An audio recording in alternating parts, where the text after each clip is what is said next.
أعوذ بالله من الشيطان الرجيم. بسم الله الرحمن الرحيم. إن الحمد لله تعالى نحمده ونستعينه ونستغفره ونعوذ بالله تعالى من شرور أنفسنا ومن سيئات أعمالنا. من يهده الله فلا مضل له ومن يضلل فلا هادي له، وأشهد أن لا إله إلا الله وحده لا شريك له، وأشهد أن محمدا عبده ورسوله. رب اشرح لي صدري ويسر لي أمري واحلل عقدة من لساني يفقهوا قولي. اللهم إني أسألك البر والتقوى ومن العمل ما ترضى. اللهم إني أعوذ بك أن أشرك بك وأنا أعلم وأستغفرك لما لا أعلم. بارك والسلام عليكم ورحمة الله تعالى وبركاته. barka mu da saduwa wannan masallaci mai albarka masjidul mumtaz da ke nan gudu mari a garin Maiduguri. Yau cikin taimakon Allah muna safiyar Asabar 13 ga watan Jumadal Akhir shekara ta 1446 wanda ya zo daidai 14 ga watan 12 miladiya ta 2024. Majalisar mu na karatun littafin Sunan Abi Dawud, insha Allah ta'ala za mu tashi babi na 4 a kitab na biyu kenan kitabus sala. Za mu tashi babu fi waqti salati zuhri, bayan da Imam Abi Dawud ya kulla wanda zai karantar da mu lokutan sallar azhar ko lokacin sallar azhar. حديث الذي أكون تسعين ترى حدثنا أحمد بن حنبل ومسدد قال حدثنا عباد بن عباد حدثنا محمد بن عمرو عن سعيد بن الحارث الأنصاري عن جابر بن عبد الله الأنصاري قال جابر الله كرم سيدايك تشيوا كنت أصلي الظهر مع رسول الله صلى الله عليه وسلم. جابر yace na kasance ina yin sallan azhar tare da ma'aiki sallallahu alaihi wasallam fa akhudhu qabdatan min al-hasa, yace sai in ɗebe wani damka na tsakuwoyin masallacin annabi tabru da fi kafi, yace domin wannan tsakuwoyin su sanyi a tafin hannuna. adawha ali jabhati, yace ina haka ne domin in tara su in ajiye su wajen inda zan dinga sa goshina da daura goshina akai. asjudu alaiha, ina yin sujada a kansu da shiddati harri saboda tsananin zafin rana. Idan zai sallah da ma'aiki sallallahu alaihi wasallam, da yake mun san masallacin annabi saman shi kawai ganyen da bene aka giggindaya da aka rana takan shigo. Jabir ya ce sai in ɗebi tsakuwa in damƙe ta a tafin hannuna, haka in ɗauki tsakuwa in damƙe a tafin hannuna, zafin da ke jikin tsakuwar hannuna ya kwashe, saboda ba zan iya saka goshina akan tsakuwoyin ba, sai in juya wannan tsakuwoyin da hannuna ya sanya su a gabani da zan sa goshina, sai in ɗaura goshina yayin sujjada. an ba haka ba zafin tsakuwar ba zai bari ɗaura goshina ba.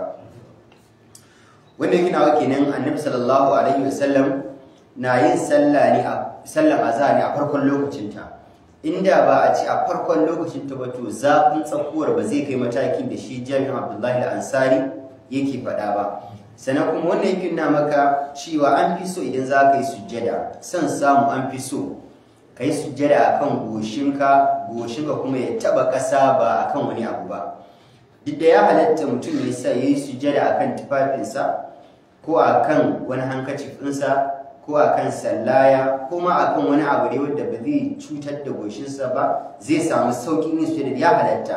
Amma kuma ya sanya goshin shi a jikin ƙasa kai tsaye ya fi kusa da tawari, kamar da Ibn Baz alaihi rahmatullah ya tabbatar. Amma babu laifi idan mutum ya sanya kuma ya sanya goshinsa kan wani abu da tufafi, babu laifi.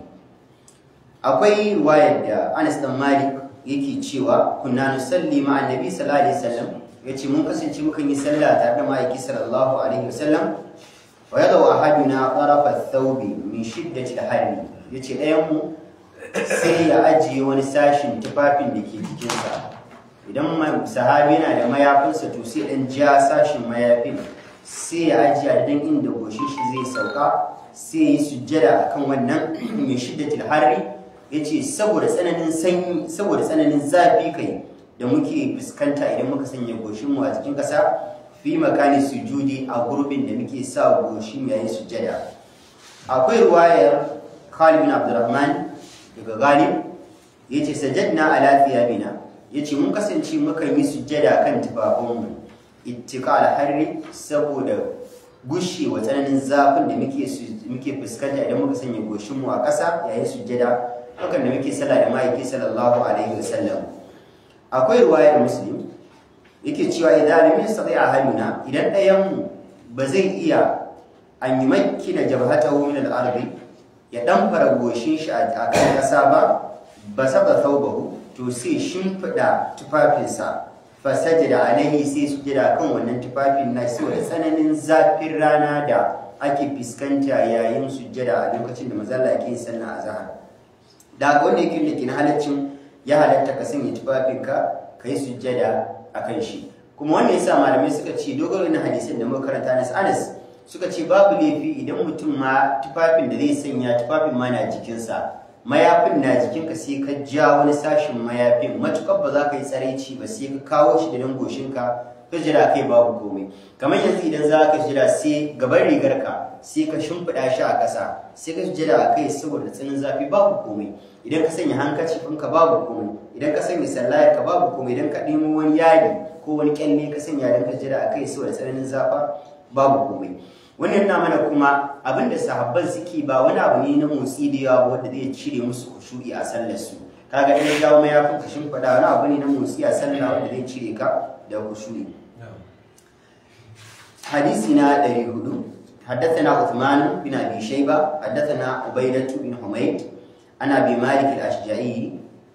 سعد بن طارق عن كثير بن مدرك عن الأسود عن عبد الله بن مسعود عبد الله بن مسعود الله يقرأ مسيد دايتشي كانت قدر صلاة رسول الله في الصيف يشي ورغدا سلم مايكي صلى الله عليه وسلم على وقت زافي ثلاثة أقدام إلى 5 أقدام yace gwargwadon idan inuwar ta fita mutum ta inuwar mutum ta fita a jikin shi gwargwadon ka auna dan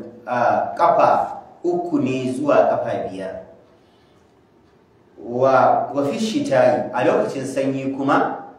5 aqdami gwargwadon taku 5 ne ila 7 aqdami zuwa taku 7 idan a lokacin zafi ne annabi sallallahu alaihi wasallam zai yi sallah to aikan annabi na yin sallah ne tsakanin sallan azhar ne tsakanin daga inuwarka ta fita a jikinka zuwa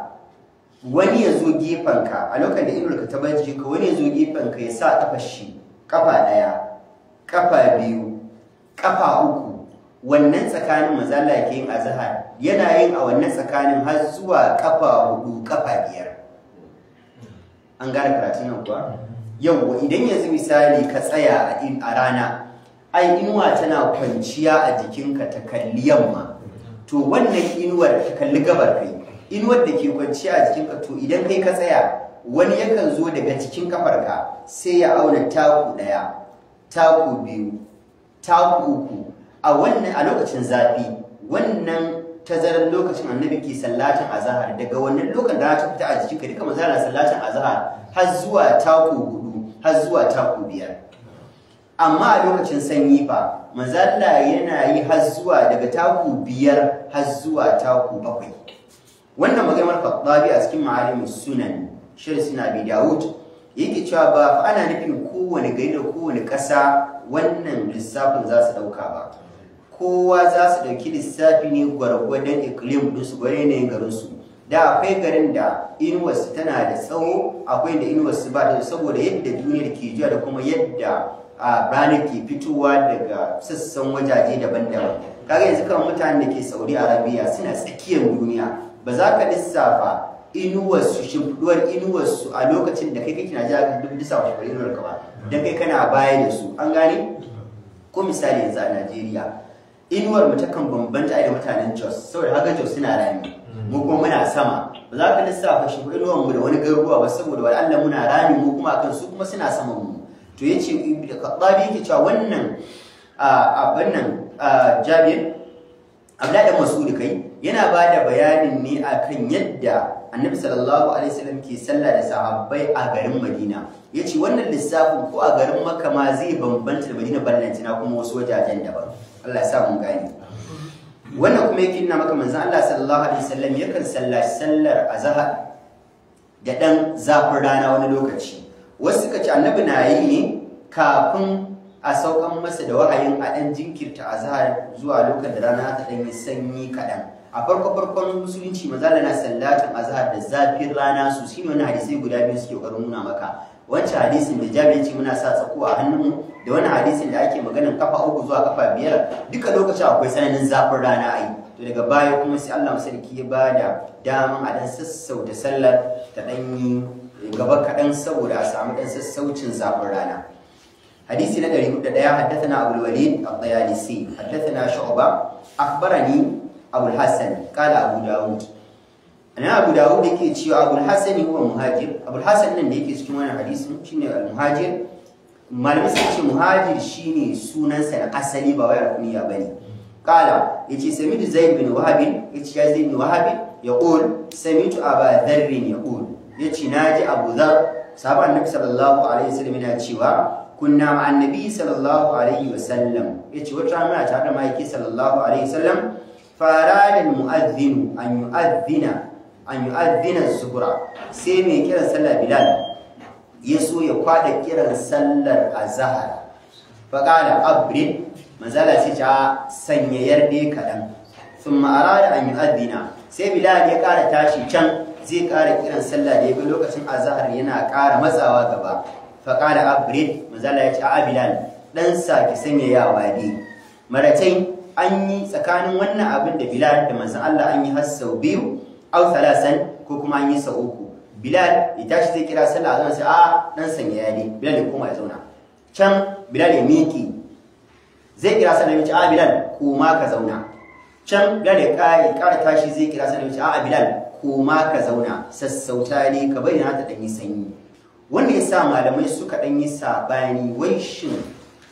kiran sallah da ake yi ana yi ne domin lokacin shigan sallah ko domin sallah ake yi.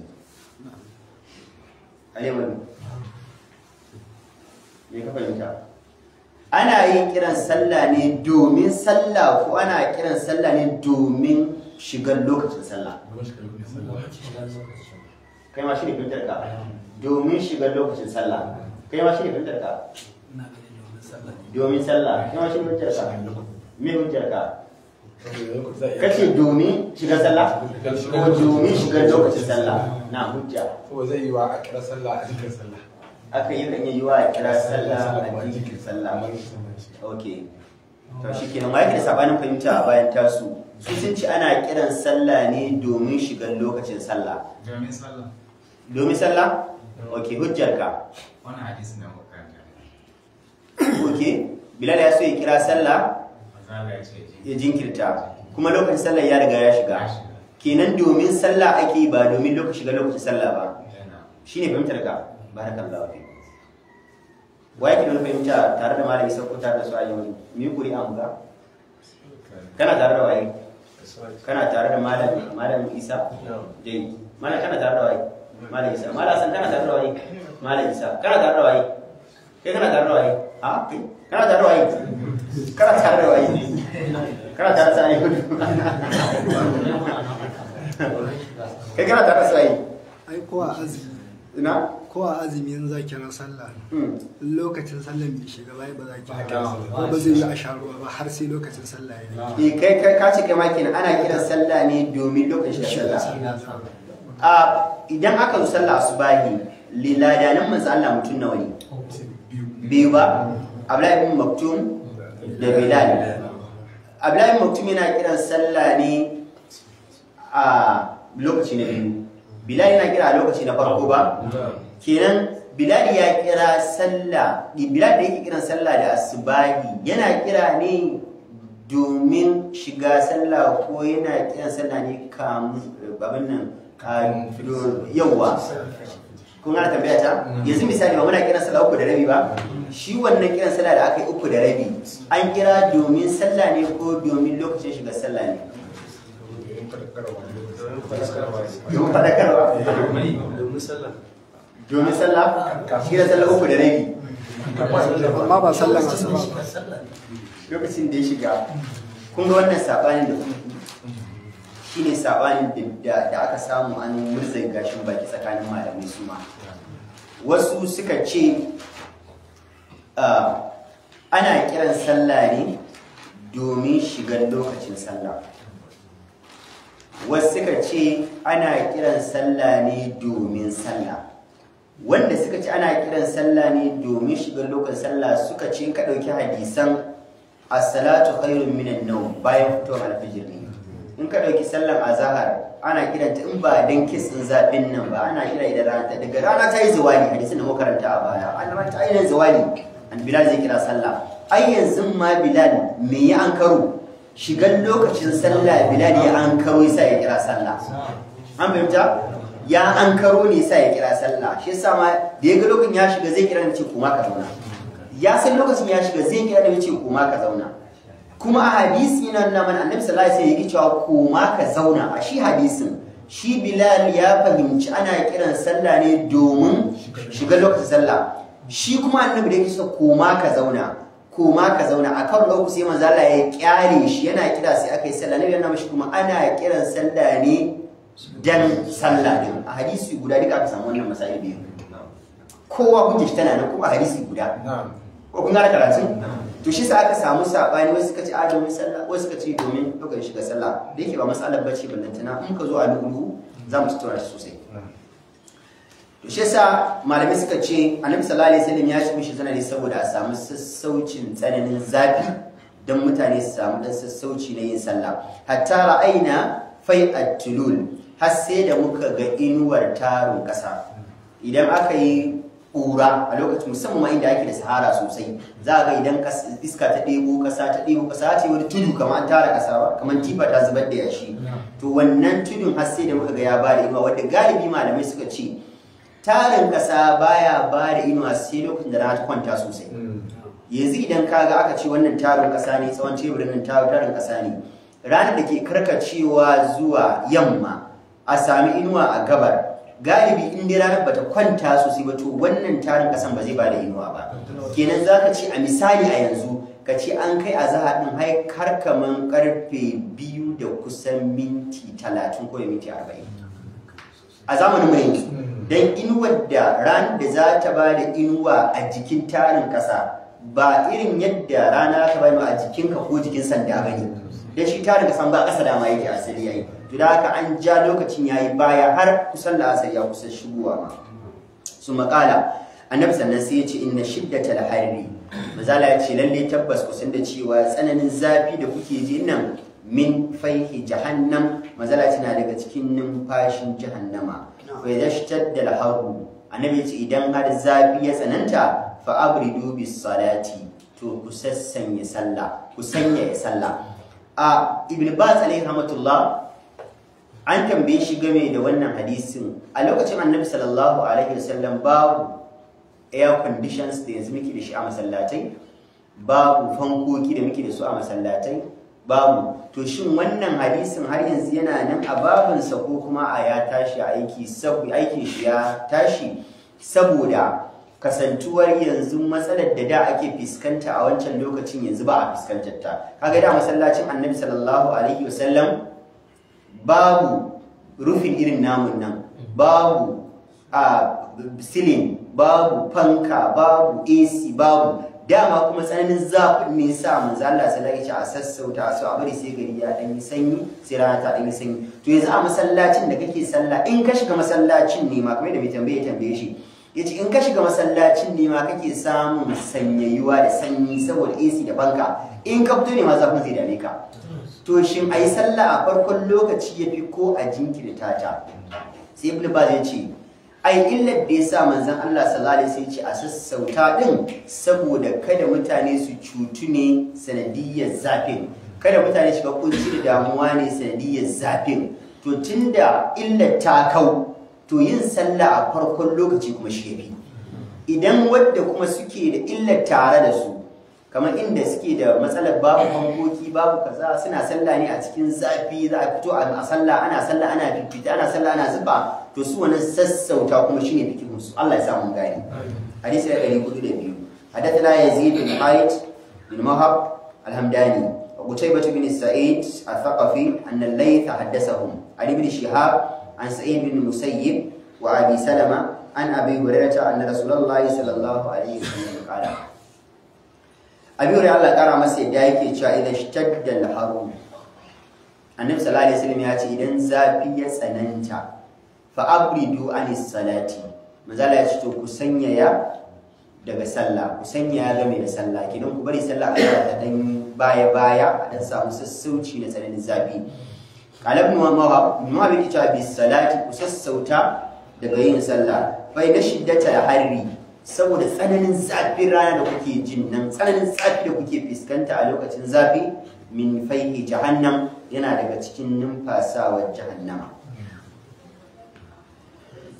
hadisi 403 حدثنا موسى بن اسماعيل حدثنا حماد عن سماك بن عبد عن جابر بن سمره ان بلال كان يؤذن الظهر بلال يا كسنتينا kiran sallan azhar idza dahadat ash-shams idan rana ta karkace daga sama kinan anan za mu binci bilal yana kiran sallan azhar daga rana ta karkace wannan hadisi na cikin sahih muslim daga rana ta karkace bilal zai kira sallah wannan kuma kaga Imam Abi Dawud ya kawo shi ne a babu salatu zuhuri babun sallan azhar kina ke nuna akwai lokacin da manzo Allah yake sallatar azhar a lokacin da ake tsananin zafin rana ma a farkon lokaci to sai malamai suka ce ko dai kafin a samu wancan sassaucin ko kuma a farkon zafi lokacin da tsananin zafin bai yawaita ba yana da rana karkacewa in ya so manzo Allah sallallahu alaihi wasallam sai bisa bila da kira sallah annabi sallallahu alaihi wasallam ya sallaci sallah babi na biyar babu fi waqti salati al-asr babin da zai karantar da mu lokacin sallar al-asr hadisi 404 حدثنا قتيبة بن سعيد حدثنا الليث عن ابن شهاب الزهري عن انس بن مالك انه اخبره ان رسول الله كان يصلي العصر النبي ya kasance yana sallatar al-asr والشمس بيضاء a lokacin rana tana nan farakan murtafi'a tana nan a sama hayyatun daranta kenan bata fara yin jajajaja ba wa yadhhabu adh-dhahibu ila al-awali mai tafiya ma yakan yi tafiya zuwa ga al-awali wato Madina tana da jihohi guda biyu a gefe ta fara awali akwai as-safila in ka ji an ce mutum ya tafi zuwa awali shine ya tafi bangaren Najd in ga an ce ya tafi zuwa safila shine ya tafi bangaren City Hama to tsakanin shi da Madina aka samu tafiyan kamar mil 2 zuwa mil 3 ba misali lokaci mana kai kilomita nawa daga mil 2 mil 3 mu dauki mil 3 kace aka kilomita nawa a yanzu kilomita kusan 4 da haka akwai kusan 5 kilomita 5 ko yau wato shine tazarar da ke tsakanin cikin ƙwaryar garin Madina da Al-Awali kamar akalla daga nan zuwa post office kenan ko ba sai kilomita 5 yau daga ɗan nono ne ko ko daga ɗan nono zuwa post office kilomita 5 yau wato mutum yakan tafi daga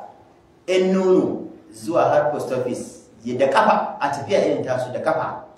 yana rana tana nan ba ta faɗi ba kaga akalla kenan zaka ci bayan sallar la'asar din manzon Allah sallallahu alaihi wasallam akalla in mutum zai yi tafiya mutum matsakaici akalla dai daga ɗan nono zuwa ya je post office zai tafiyan awa ɗaya ko normal tafiya awa ɗaya sosai masha Allah in kun bani ga nake awa biyu kan mutum daga ɗan nono da post office sai ya wara a ɗaya zai je insha Allah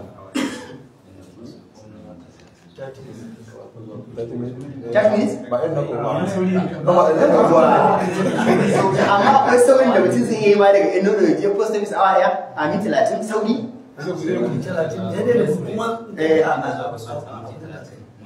daga Borno Express kana zuwa post office ba a kike muke magana ko da kafa ko ke tuna zai حديث أبي هريرة بير حدثنا الحسن بن علي حدثنا عبد الرزاق أخبرنا معمر عن الزهري قال ولا أوالي على ميلين كنتي الأوالي يكن كي ميل بيو أو ثلاثة كو ميل أكو قال وحسبه قال أو أربعة يتي كي يكن كي ميل هدوما حديث أبي هريرة شدا حدثنا يوسف بن موسى حدثنا جرير عن منصور عن خيثمة قال حياتها أن تجد هربها أتي كإسهار إن ذاك جك ميل biyar ko mil hudun nan za ka je wajen kana jin zafin rana a jikinka kina ranar ba ta yi ja ba ba ta huce ba kina mazana na yi sallar da asar a farkon lokacin ta wanda shi ne abin da hadisi yake so ya maka hadisi 407 hadathana al-qanabi qala qara'atu ala malik bin anas an ibn shihab az-zuhri qala urwa walaqad haddathatni aishatu anna rasulullahi kana yusalli al-asra na aisha tace annabi sallallahu alaihi wasallam ya kasance na sallatan sallan da asar wa shamsu fi hujratiha a lokacin tace rana mana cikin daki na dakin aisha da yake kofar sana kallon yamma to idan aka yi sallar asar rana tana cikin ɗakin ta gina ƙofar tun da kaga babu labule babu ƙofa rana tana cikin ɗakin ta ina ga cewa rana tana nan a sama hasken rana yau kuma da rana ta shigo inda nan nifina ta yi ƙasa amma bata kai matakin tabbar cikin ƙofa ta sama ba to shine take cewa ai qabla an tazhara kafin tabbar cikin ɗakin ta kuma kan kwano idan ranar ta ƙara yin ƙasa ai abin nan yanzu dimora tana sauka ai hasken ta yana yin sama yayi za ta bar inuwar za ta bar cikin daki ta hau sama to kafin ta bar cikin daki na ta hau sama kan kwano annabi yake sallallahu alaihi wasallam an fice ne yanzu kaga yanzu ranar tana sama ai da tana kan kwano idan azhar tana kan kwano tana sauka inuwa hasken ranar da shigo dakin Aisha kuma ranar tana sauka ranar tana dagewa daga ɗakin can sai ta koma kan garu can kuma ta koma kan kwano sai zama ba a ganin hasken rana cikin ɗaki sai a kwano can kuma ranar ta faɗi to shi ne abin da kike karantar da mu kuna hadisi na cikin sai hayi hadisi na 108 حدثنا محمد بن عبد الرحمن العنبري حدثنا ابراهيم بن ابي الوزير حدثنا محمد بن يزيد اليمامي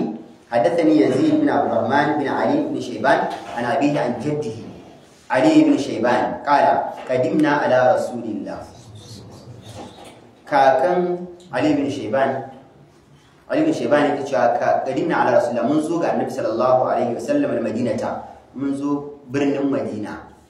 fa kana yu'akhiru al-asra annabi ya kasance kan jinkirta al-asr ma damat ash-shamsu bayda'a naqiyya matakar rana ne tana nan farasal kuma da haskenta wannan hadisi na da rauni dan ya saba hadisi da kisin sai da mun ambata da su kaga shi ya ce annabi na jinkirta to matakar tana da haske tana da zafi na zafi a lokacin ya manzo Allah yake yin sallar asar hadisi 109 hadathana Usman bin Abi Shayba hadathana Yahya bin Zakariya bin Abi Zaidata wa Yazid bin Harun an Hisham ibn Hassan an Muhammad bin Sirin an Ubaidata an Ali anna Rasulullahi qala yawm al-handaq manzo Allah ranar yakin gwalalo ya ce ranar lokacin da aka samu haɗakar Qurayshawa da Yahudawa da sauran Larabawa sassan da ba Qurayshawa ba suka so su annabi sallallahu alaihi wasallam taron dangi har da Yahudawa su banu Quraiza su mutanen Khaybara su banu Qaim dukkan wanda ka san manzo Allah ya yi yarjejin zaman lafiya tsakaninmu da ku babu yaki duka suka shiga yakin saboda sun ga Larabawa zunzurutu kusan mutum 3000 sun zo da kawai ce suke ganin to ai kuma yanzu shikenan ba ta yadda manzon Allah da sahabbai za su iya tsira daga wannan tarkon da aka dana musu da aka yi suka warware alƙawarin da suka yi da manzon Allah nan babu yaƙi tsakanin akwai taimakekeniya da aka wayannan mutane suka karya alƙawarin Annabi sallallahu alaihi wasallam to da yake balarabe abin da yafi sani yafi kwayewa shine in aka zo masa yaƙi ya fita a ji yaƙi shi yasa ga yayin da aka yi su Badar su Uhud a fita a bar gari saboda ba a zama a gari a yi yaƙi don matan ku da yaran ku suna cikin haɗari wanda kuma zan duk ku je a kashe ku amma matan ku da yaran ku su tsira to wannan karan sai manzo Allah sallallahu alaihi wasallam ya ankaro abin da Qurayshawa suka haɗu shine sun zo ne kwansu da kwarkwatar su kuma sun zo ne su kewaye garin Madina a cikin garin suke so su halakar da Annabi sallallahu alaihi wasallam da sahabbansa da matansu da yaransu da kowa abin da suka kiso a ransu shine babu wani mutum kai ko dabba ba za ta fita a garin Madina ba ballantana mutum to ubangiji ya taimaki garin Madina bayan ta duwatsu ne dama ba a shiga Madina ta baya babu hanyar shiga Madina da hanyar fita ɗaya ne kawai nan zaka shigo nan zaka fita bayan ta gaba ɗaya duwatsu ne to Annabi sallallahu alaihi wasallam da ya samu labarin zuwan wayannan mutanen hankali ya tashi wa balagatul qulubul hanajir zukata suka raurawa Allah yake ba mu labarin yadda sahabbai suka tsorata Allah ya ce har ma zukatan su kaman ka iya cewa saboda tsoro sun taso daga mazaunan su sun zo wuyanan sun tsaya wata zunna billahi zununa ana tawa Allah zato kala kala musamman munafikai Allah ya ce hunalika butuliyal mu'minuna wazulzilu zilzalan shadida Allah ya ce anan ne muka jarrabu mu'mini muka girgiza su matakar girgizawa munafikai suna ta maganganu su kuma mu'minai Allah ya ce anan ne ma imanin sai ƙara karuwa imanin su karuwa ma suka ce hadha ma wa'adana Allah wa rasuluhu wannan shine abin da Allah da wasu kamar alƙawarin samun shahada lokacin ta ko yayi azuma a gwabza da mun shahada sahabbai munafikai suna kuma ki fara kus hankali ya tashi Salman al-Farisi sai ya ce annabi na da shawara mu a ƙasar Iran ƙasar Farisa idan aka zo man irin wannan yaƙin duk da garin ma ba irin Madina bane gaba ɗaya garin ma abu ɗaya yake ta ko ina gabar ne kudu da arewa duka a bayan shiga ɗawainiya muke ɗaurawa kanmu na mu ɗauki lokaci don mu tsirar da rayukanmu da matanmu da ranmu maza da duk wani mai ƙarfi za a fito da shi a yi aikin tono za a tona rami yana da sharuɗa guda uku sharaɗin farko shine ƙasar za a zuba ta cikin gari na biyu kuma shine za a yi ziramin mai zurfi yadda idan mutum shiga bai sai fito ba na uku kuma za a in aka tona ramin ma akan zuba wuta a ciki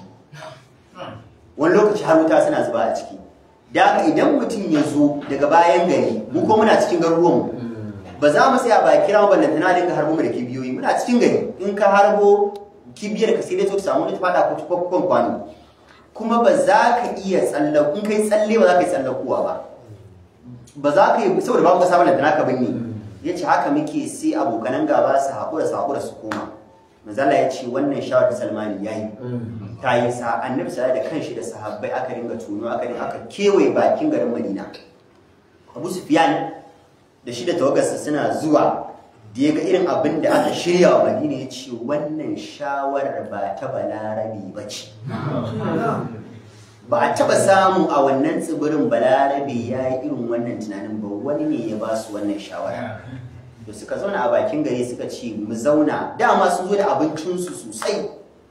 Allah maɗaukin sarki ya turo musu iska ba arsalna alaihim rihan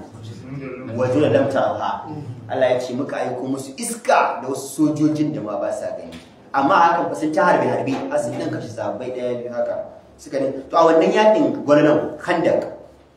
habasuna an salatul wusta mazala ya ce sun katange mu daga yin sallar tsakiya an ce wata al-wusta ne saboda falalarta al-fadila sallaci ne wa kadhalika ja'alnakum ummatan wasata kin ummatul fadila mun sanya kun zanto al'umma mai daraja mai martaba mai kima al-wusta ta tsakiya kuma mai daraja salatil asri sallar al-asr mai Allahu buyutahum wa quburahum nara annabi sai musu addu'a yace ya Allah ka cika gidaddajinsu Allah ka cika kabarurrukansu da wuta wannan magana akan sallar la'asar in ka duba tafsirin al-Qurtubi al-Jami' ahkam al-Qur'an da Ibn Kathir tafsir al-Qur'an al-Azim az-Zamakhshari a cikin al-Kashaf kusan dukkan tafsirai sun kawo sabanin malamai wanda yafi shahara wasu suka ce salatul wusta ita ce sallar asubahi saboda in ka dauki picture sallan matafi da sallan mutum mai uzuri kaga kana da daman yin jam'u taqdim da jam'u ta'khir tsakanin azhar da la'asar rai kana da daman yin jam'u taqdim da jam'u ta'khir tsakanin magriba da isha'i haka ne suka yace to ai wasu malamai suka to ai su suna yin tarayya a lokacin su na qada'i a lokaci guda azhar la'asar magriba da isha wacce ce ba ta da ruwa ita ce salatul wusta asbahi azhar magriba da isha'i a cikin dare ake yin su azhar da la'asar a yini ake yin su ita kuma asbahi alfijiri ya yake turana bata fito ba an fito daga dare ba a shiga yini ba ita ce salatul wusta na'am janna wasu suka ce a salatul wusta salatul zuhri ce sallar azhar azhar suka ce wannan shine ikhtiyar na Imam Shafi'i ma a rayuwarsa nace salatul zuhri salatul wusta yace saboda shi kuma ya hada isha'i da asbahi a waje guda la'asar da magariba a waje guda yace azhar ce salatul wusta saboda me yasa yace in kun kula ya tsakiyar rana ake yin ta sha biyu ba al-wusta haka da karatu malam yace ana magana tsakiya bane ai babu sallar da ake ta tsakiyar dare ne ba kusa da kake kai 12 wace sallah ce ake yin ta tsakiyar lokacin da ta shigo azhar ce kaga ita a yini take kuma tsakiyar yini take yace da aka yi salatul wusta haka ya rayu wasu suka ce salatul asr shine kaulin jumhur saboda wannan hadisin yana cikin sahihai salatul asr idan sallan la'asar wasu suka ce sallan magriba ce ma salatul wusta wasu suka ce sallan isha ce to abun ma da zai ba ku mamaki akwai malaman da suka ce ma salatul wusta ita ce sallan walaha sosai ma walaha suka ce dan ba ta cikin duka kowace sallah tana iya haduwa da wata salatul duha babu sanda take da alaka da ita babu wasu suka ce salatul wusta ita ce sallar jana'iza sallar jana'iza haka suka ce wasu da salatul wusta ya ce salatul awabin wasu da salatul wusta mun salatul awabin ba ina tarmatul fisal lokacin da rana take kona kofatan kananan kafan kananan raƙumai salatul wusta wasu ka salatul wusta ya ce sallar wutri wasu ka salatul wusta ya ce sallar tabariya muku da manzo Allah sallallahu alaihi wasallam yake cewa duk mutumin da ya sallaci raka'a 4 dab rana za ta yi zawali kuma ya sallaci raka'a 4 dab bayan rana ta yi zawali manzo Allah yake cewa babu abin da tana shiga aljanna sai din bai mutu ba tana abi dawo za mu sami can gaban Allah ya da haka amma magana ku inganci saboda nassi karar ya zo sallar asar ita malamin suka fi jayarwa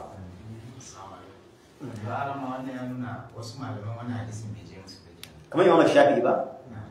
har ma ai shi sa ma ɗan shafi'iya da suka a baya suke ci ai da ma imam shafi'i ya faɗa mana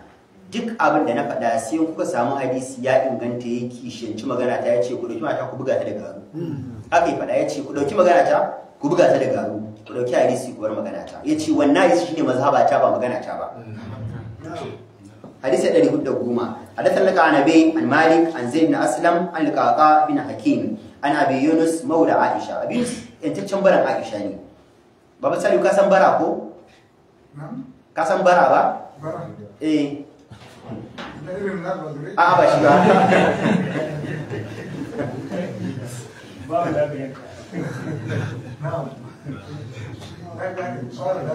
yawa annahu qala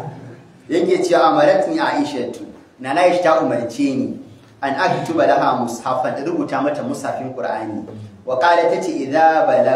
balagta hadhihi al-ayata in ka zo wannan ayar fa'adini tace ka sanar da ni fadin Allah da ke cewa hafizu ala salawati ku kiyaye salloli gaba daya was salati al-wusta da sallar tsakiya falama balagtuha adantuha yace lokacin nazo wajen wani ayi sai na sanar da ita fa amlat alai sai ta min shifta amma ka san shifta ai ya maka shifta ba wala san ba kai ka san shifta ai dictation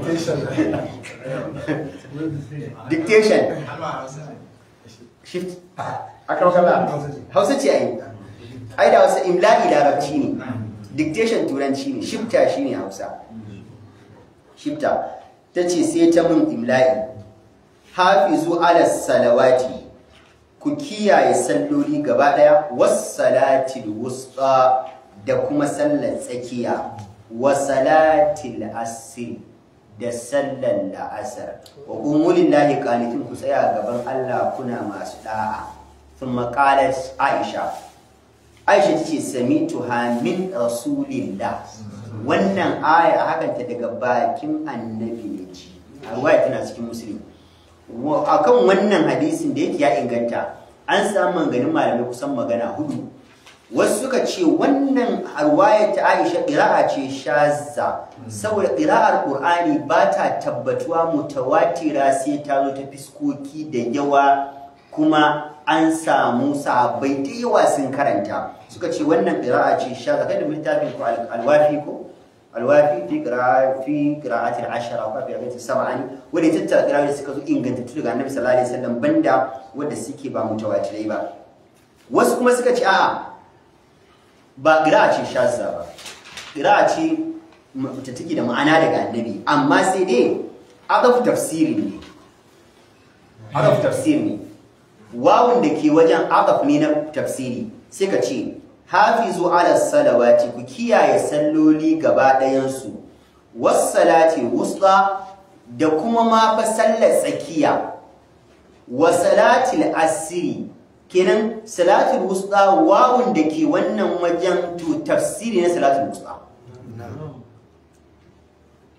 Ka fahimci ba gane ba? Da Allah ya ce mu kiyaye salloli guda biyar dukansu, da sallar tsakiya,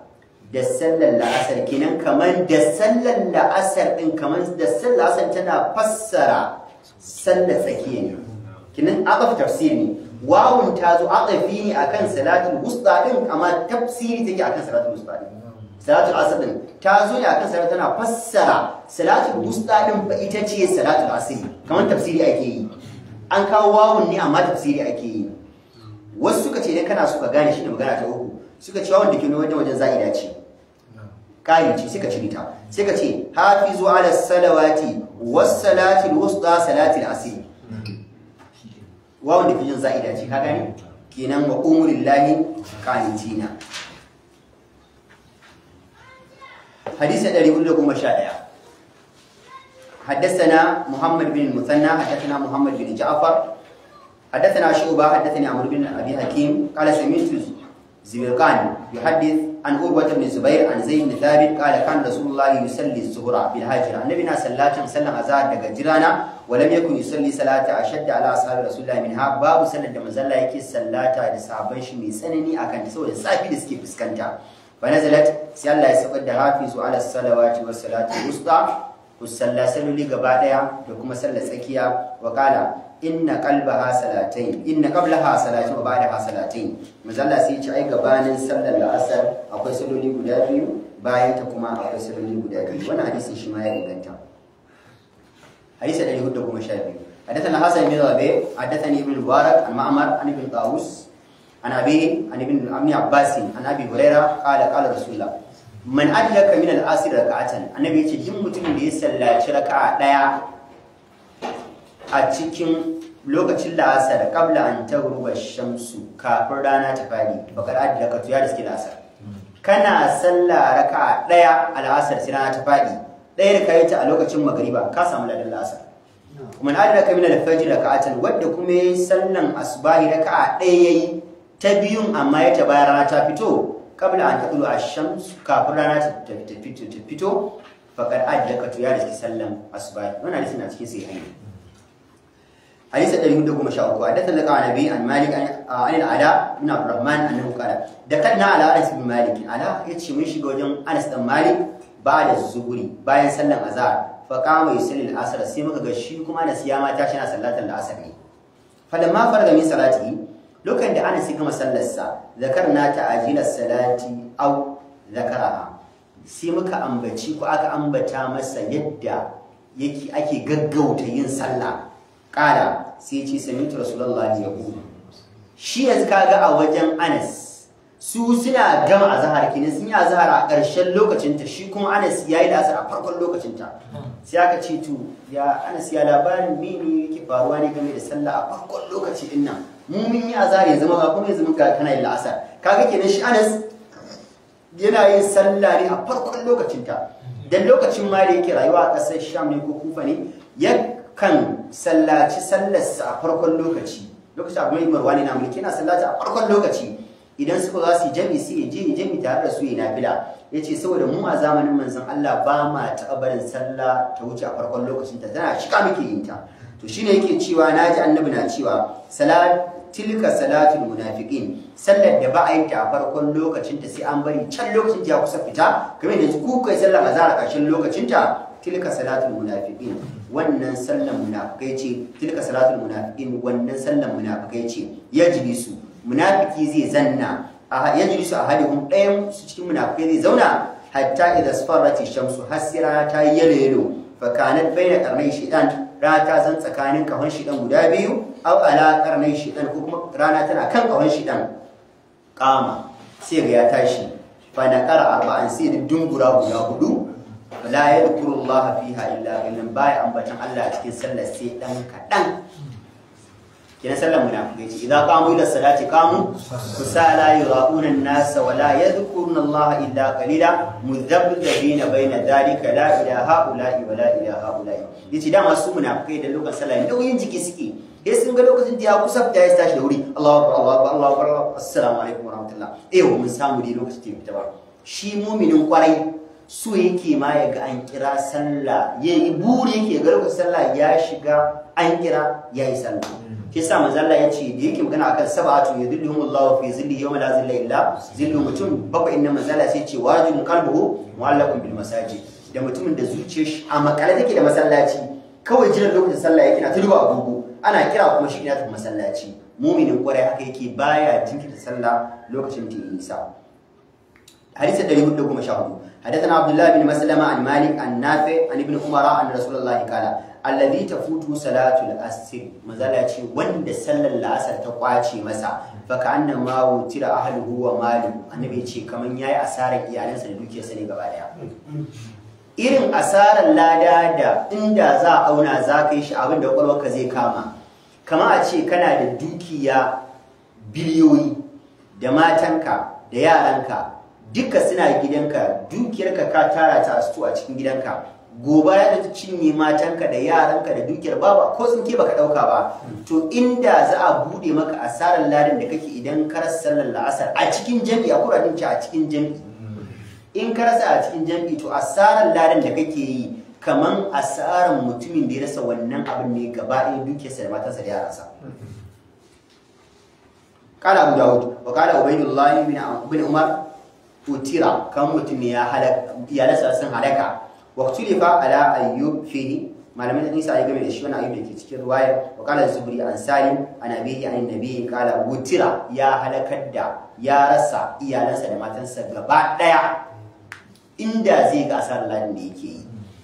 hadisi 115 hadathana mahmud bin khalid hadathana al-walid qala abu amr yani al-auza'i wa dhalika an tara ma al-ardi min ash-shams safra lokacin da ake cewa karar sallar la'asar da za ka yi asarar matanka da shi ne ka ga rana ta yi yalo har ta haska yana a kan ƙasa ai rana ta kusa za ga ƙasar ƙasa ma yalo ai to daga lokacin ya yi in ba ka yi la'asar ba to kamar ka rasa matanka da yaranka ne wajen asara da kawa kanka Allah ka kiyaye shi Allahumma salli ala Muhammadin wa ala ali Muhammadin kama sallaita ala Ibrahim wa ala ali Ibrahim innaka Hamidum Majid wa barik ala Muhammadin wa ala ali Muhammadin